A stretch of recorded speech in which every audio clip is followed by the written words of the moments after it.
श्री कृष्ण का जन्म जो है तो रात के 12 बजे नहीं हुआ था। तो आइए जानते हैं, इस वीडियो में हम आप लोगों को बताने की कोशिश करेंगे कि भगवान श्री कृष्ण का जन्म कितने टाइम में हुआ था और कितनी रात में हुआ था, कितने बजे हुआ था। तो इस वीडियो को लास्ट तक ज़रूर देखें। तो मथुरा का राजा कंस था। तो कंस बहुत ही अत्याचारी था और उसकी एक छोटी बहन थी। तो उसने जब अपनी छोटी बहन का विवाह किया वासुदेव के साथ, और विवाह करने के बाद वो उसकी डोली अपने रथ पर खुद विदा करने ले जा रहा था। तो ले जाते समय रास्ते में उसे एक आकाशवाणी हुई कि तुम्हारी छोटी बहन देवकी का 8वीं संतान जो है तुम्हारी मृत्यु का कारण बनेगी। इस कारण कंस ने क्या किया, देवकी को वापस ले आया। तो देवकी को मारने की कोशिश की। तो वासुदेव ने कहा इसे मारिए मत, और मैं इसकी प्रत्येक संतान को तुम्हारे पास लेकर आऊँगा और तुम उसके साथ जो चाहो वो कर सकते हो। तब कंस ने क्या किया कि दोनों को बंदी गृह में डाल दिया और बंदी बनाकर रख दिया। बंदी गृह में जब रख दिया, तब जब देवकी की पहली संतान हुई, तब वासुदेव ने क्या किया, उस संतान को लेकर और श्री कंस के पास गए। और कंस के पास लेकर जब गए तो कंस ने उसे ज़मीन पर पटक कर मार दिया।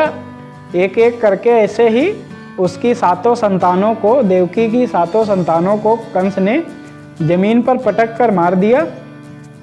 जब बारी आई 8वीं संतान की, तो जब भगवान श्री कृष्ण का जन्म हुआ था तो मध्यकाल में हुआ था। और मध्यकाल जब लगता है जब रात्रि के 2 भाग हो जाते हैं, यानी कि 2 भाग ऐसे हो जाते हैं कि उसे आधी रात भी कहते हैं।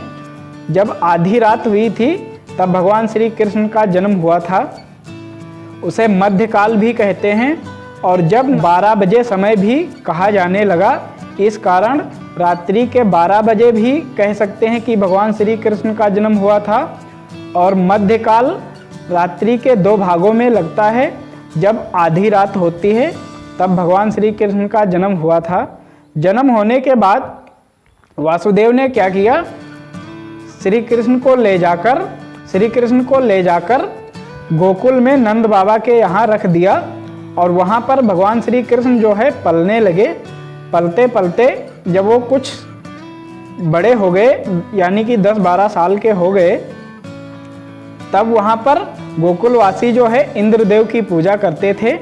उस समय जब इंद्रदेव की पूजा करते थे, तब वो भगवान श्री कृष्ण ने नंद बाबा से पूछा कि आप इंद्र की पूजा क्यों करते हैं। तब नंद बाबा ने कहा, जब हम इंद्र की पूजा करते हैं तब वो पानी बरसाते हैं, तब हमारे यहाँ अनाज पैदा होता है। तब भगवान श्री कृष्ण ने कहा, ठीक है, आज के बाद तुम इंद्र की पूजा नहीं करोगे और गोवर्धन पर्वत की पूजा करोगे और भगवान की पूजा करोगे।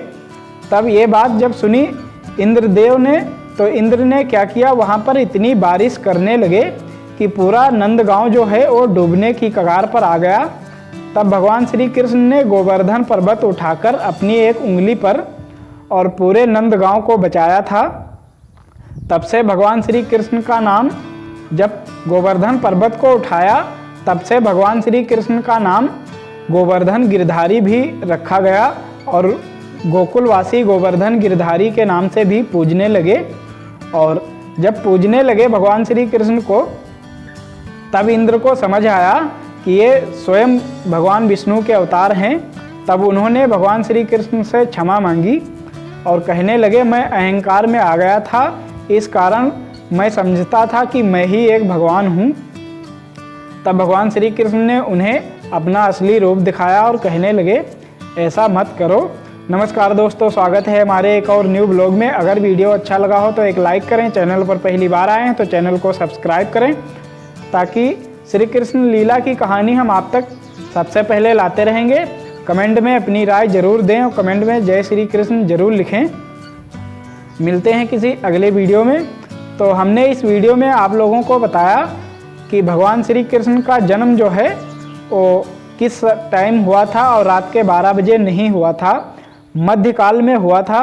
और मध्यकाल जब रात्रि के 2 भाग होते हैं तब लगता है, और रात्रि के जब 2 भाग होते हैं तब उसे आधी रात भी कहा जाता है।